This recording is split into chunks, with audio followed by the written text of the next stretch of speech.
तो दोस्तों भैया मुझे लेने आए हैं क्योंकि मुझे घर पे रहना है। भैया ओके, भैया स्कूल लेने जा रहे हैं उनके मम्मी पापा को, इसीलिए मैं उनके घर जा रही हूँ। अभी बहुत रश है, बहुत ज़्यादा रश है क्योंकि 12 बज गए हैं। अब 20 मिनट में फ़्लाइट लैंड होगा तो मैं जाऊँगी भैया के घर और मूसी के साथ रहूँगी और भैया भाभी जाएंगे पिक करने के लिए एयरपोर्ट। और मुझे रेडी होने का भी बिल्कुल टाइम नहीं मिला, बिल्कुल नहीं। Oh my God, this is so rush. और अभी कितना टाइम हो रहा है? अभी तो बज रहे हैं 12:15 हो रहा है और 1 बजे को फ्लाइट लैंड होगा। नहीं, अभी 12:30 को फ्लाइट लैंड होगा। तो मैं अब यहाँ से घर जाके भैया को जाते जाते ½ एन आवर लग जाएंगे। ये लैपटॉप पीछे रखो भैया प्लीज़। हाँ थैंक्स। और मुझे वहाँ जाके असाइनमेंट भी करना है, इसलिए मैं लैपटॉप लेके जा रही हूँ। ओके। और ये है, हम जा रहे हैं पिकअप करने। मैं नहीं जाऊंगी, मैं घर पे रुकूंगी, ये और भाभी जाएंगे। आज ये बेबी सीटर है, मुशी के साथ रहेगी। आप लोग मुशी को तो जानते होंगे। मुशी को तो सब जानते हैं, इसमें कोई दो राय नहीं है। तो भाभी रेडी हो रही है अभी जाने के लिए। मैं पहुंच गई हूँ, मैं आ रही हूँ वापस। और ये है उनका रूम जो कि एकदम से सजा हुआ है, एकदम रेडी है। सो भाभी आपका फीलिंग कैसा है? बोलो। ओ भाभी सो एक्साइटेड है। ओके बाय, सी या।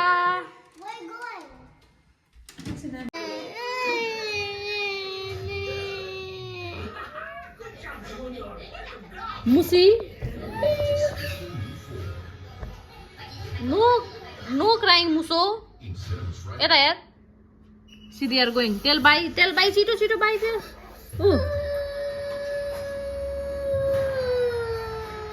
Oh my god, muso don't cry, they are coming.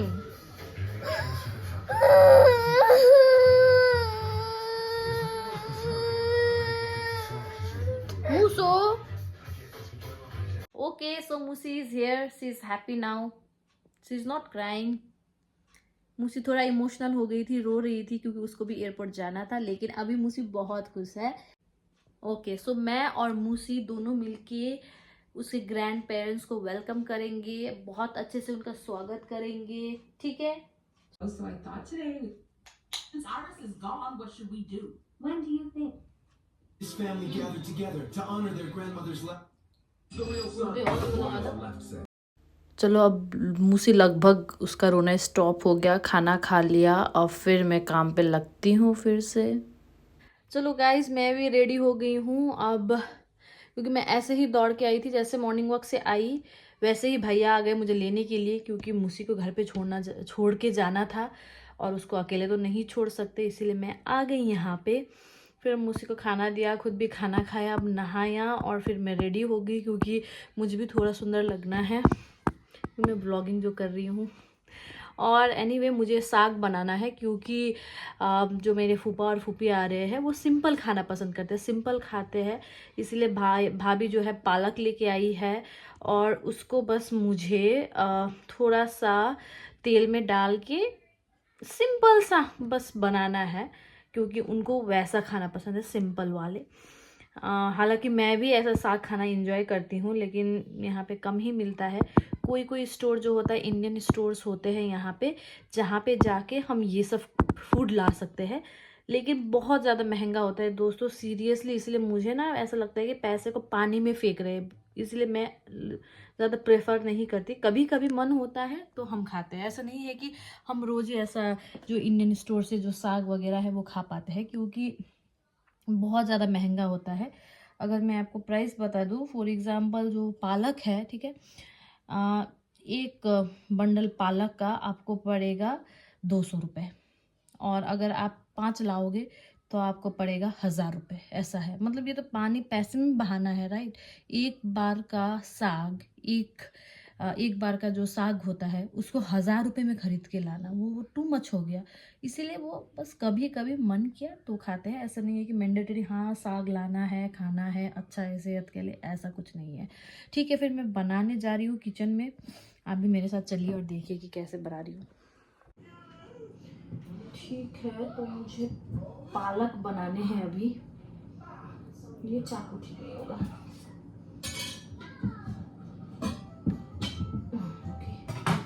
Okay, फिर बाल बांध देती हूँ पहले, खाना में चला ना जाए इसलिए बाल बांधना जरूरी हो जाता है।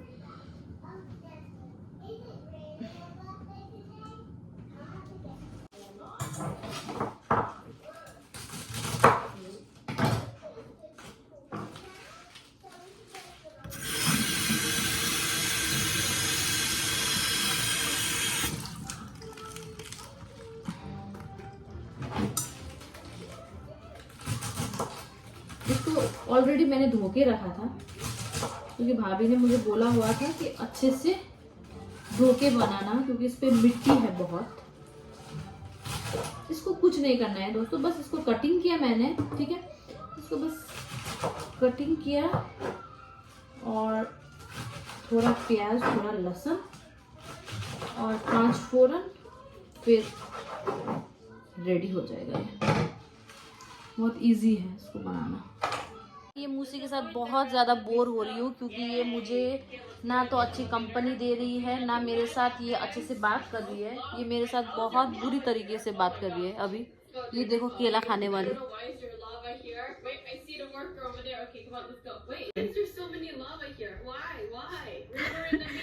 और ये मुझे बहुत गुस्सा दिला रही है। ओके, तो उसको बोर नहीं होना है इसीलिए वो एंजॉय कर रही है।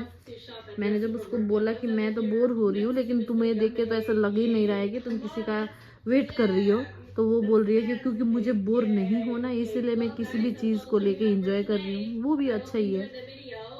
अब देखो ये है बंदर, बंदर काव्या, बिकॉज काव्या लाइक्स बंदर।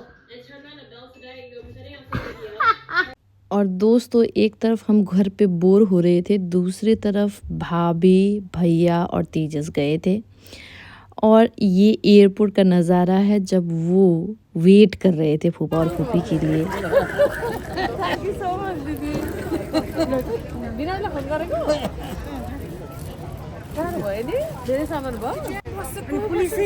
फाइनली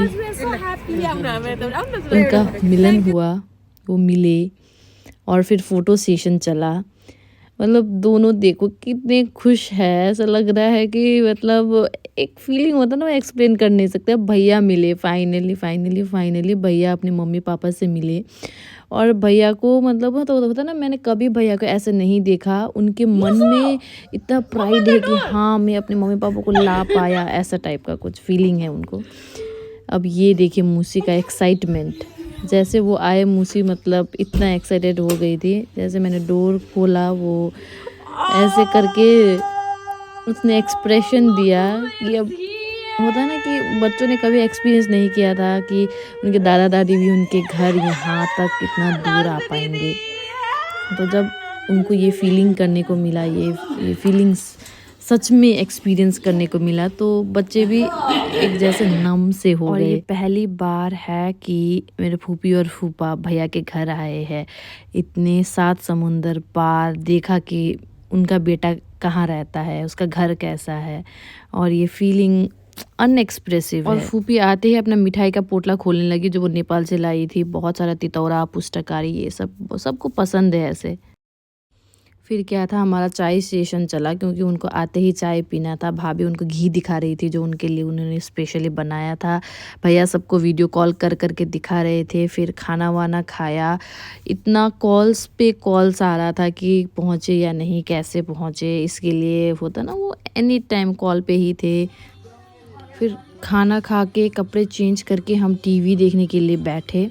और उसके बाद मैं उनसे कुछ क्वेश्चन पूछूंगी दोस्तों, जो कि वो नेपाली में बोलेंगे, लेकिन मैं उसको हिंदी में ट्रांसलेट करके आपको एक्सप्लेन भी करूँगी एंड में। लेकिन जो वो बोलते हैं उनका फीलिंग्स मैं कंपेयर नहीं कर सकती, इसलिए मैंने उनका रियल रखा है। आप यहाँ पे यूके आ गए हैं, आपको कैसा लग रहा है बिनाजू?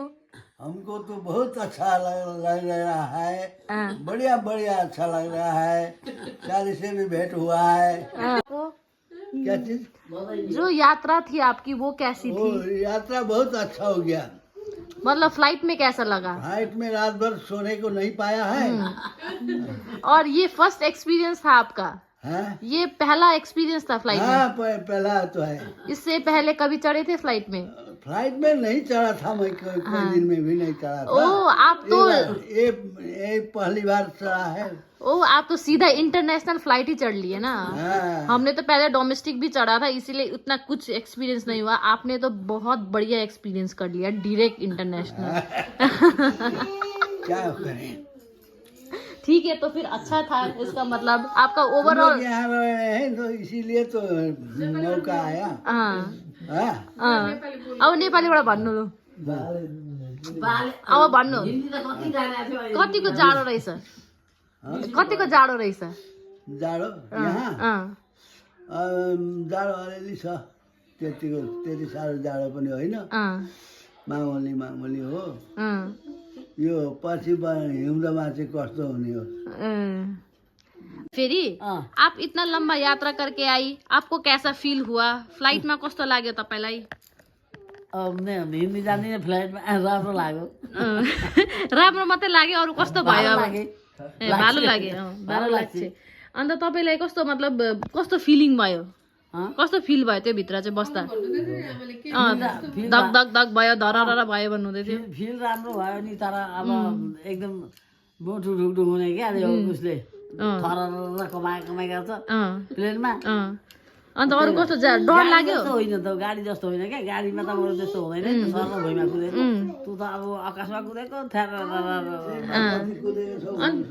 ट्रेनमा कति कुद्नु भएको छ? गाडीमा कति कुद्नु भएको छ? ट्रेनमा चाहिँ अब 25 दिन कुदियो। 25 दिनै ट्रेनैमा कुदेको? गाडीमा चाहिँ? अनि अब बेलुका चाहिँ सुतिन्छ, बिहान त ट्रेनमा उठो कुदियो। अन्त गाडीमा चाहिँ? गाडीमा त अस्ति 15 दिन। 15 दिन? अन्त तपाईँलाई प्लेन राम्रो लाग्यो? एकपल्ट 15 दिन, एकपल्ट 12 दिन। ए, तपाईँलाई ट्रेन राम्रो लाग्यो कि प्लेन राम्रो लाग्यो कि गाडी? राम्रो त सबै एउटै हो नि। अनि आनन्द हुन्छ क्या, फर्काउँदैन। केमा आनन्द अरे? केमा? रेलमा सबैभन्दा आनन्द। फ्लाइटमा आनन्द होइन? फ्लाइटमा आनन्द होइन? अन्त फ्लाइटमा त खालि त्यो उड्दा र नाम्दा मात्रै त हो नि त, थर्काउने नभए आराम हो त? उड्दा पनि कान छापै बन्द हुने, नाम्दा पनि बन्द हुने। अनि के गर्नु? अन्त अब फेरि फ्लाइटमा चढ्ने कि नचढ्ने? चढ्नुपर्छ, नचढ्दा घर पुग्दैन। राइट, एकदम ठिक। भारतमा कहाँ कहाँ घुमेको छ भनेर? तपाईँ भारतमा कहाँ कहाँ घुम्नु भएको छ? भारतमा सबैतिर घुम्यो। सबैतिर? তুমি বাংলা জানো? তুমি বাংলা জানো? বাংলা বেশি জানি না, অল্প অল্প। তো অনেক জানো তো, ভালো করে বলছি তো তোমরা। না না, কেমন জানো বাংলা? বাংলা কেমন, কি করে জানো? এখন না না, কি করে জানো তোমরা? দিন হইছে নেপাল ঢুকিছি তো। হ্যাঁ হ্যাঁ হ্যাঁ, বাংলা ভুলে গেছি। ও আগে তোমরা বাঙাল থাকতো? ওকে। তোমার জন্ম কোথায় কোথায় হয়েছে? আমার জন্ম নেপালে। ও নেপালে হয়েছে? ও, ওর জন্ম বাঙাল? ওর জন্ম বাঙাল। ও বাঙাল কোথায়? হ্যাঁ, বাঙাল কোথায়? বাঙাল ফালাকাটা, বংশীধরপুর। ও ফালাকাটা থেকে তুমি? ওকে, পড়াশোনাও ওখানেই করেছো? ফালাকাটা ও বংশীধর বংশীধর হয়ে যায় मेरो तल कुटीबारी। ए कुटीबारी पलासबारी। ए আমার পলাশবাড়ি জন্ম। ও, তুমি তাই জন্য বাংলা জানো ভালো করে। তো আমি তো শুনলাম তুমিও বাঙাল থেকে। আমি? হ্যাঁ, আমি অল্প অল্প কিছু কিছু জানি, বেশি করে তো বাংলা বলতে পারি না। হ্যাঁ হ্যাঁ। হ্যাঁ, তো তুমি ওকে কি করে ভেট করছো? কি করে ভেট করছো? এই যে পূজা আজা করতে করতে গেলে তাকে দিতে 2-3 বাড়ি পূজা করলাম ওর বাড়িতে, তারপরে তো এরকম হয়েছে। এই পূজা করতে করতে भेटेको? हाँ, और बाबा है ना, और बाबा আমার हजुरबा।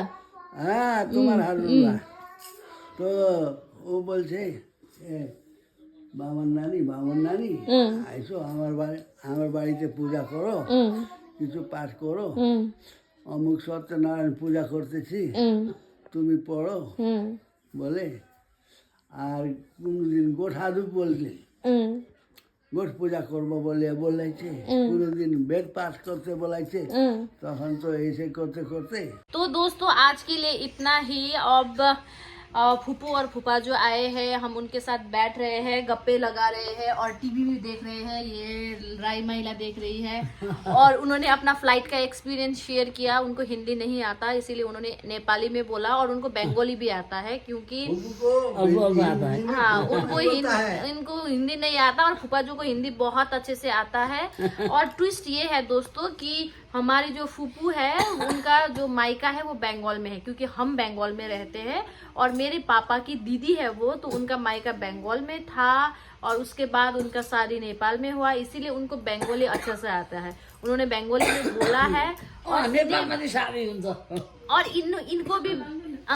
और इनको भी बंगाली बहुत अच्छा से आता है क्योंकि ये पहले जब फूफू अपने मायके में थी तो वो बहुत जाया करते थे पूजा करने के लिए क्योंकि ये पुजारी है। तो ऐसे ऐसे ही मेरे ग्रैंडफादर को बहुत पसंद आए वो और अपने बेटी को दे दिया। उनका लव स्टोरी ऐसा है, तो बहुत इंटरेस्टिंग लगा हमें नेपाल और बंगाल के बीच ऐसे लव स्टोरी।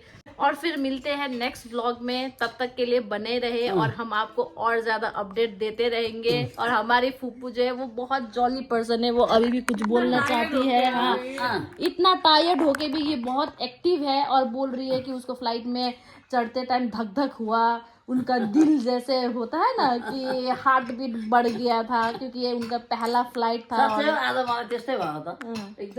हाँ, तो वो लेकिन वो मेरा सारी बात समझ रही है लेकिन वो नेपाली में बोल रही है।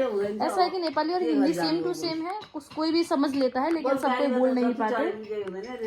वो बोल रही है कि बस में कितना चढ़ी, बस में वो कितना 15 दिन को चढ़ी है लगातार से और ट्रेन में लगातार 25 डेज के लिए चढ़ी है लेकिन उनको कुछ नहीं हुआ, लेकिन फ्लाइट में उनको बहुत तकलीफ हुआ, वो ऐसे बोल रही है। और जब मैंने उनको पूछा कि फिर से फ्लाइट में चढ़ोगी तो उन्होंने बहुत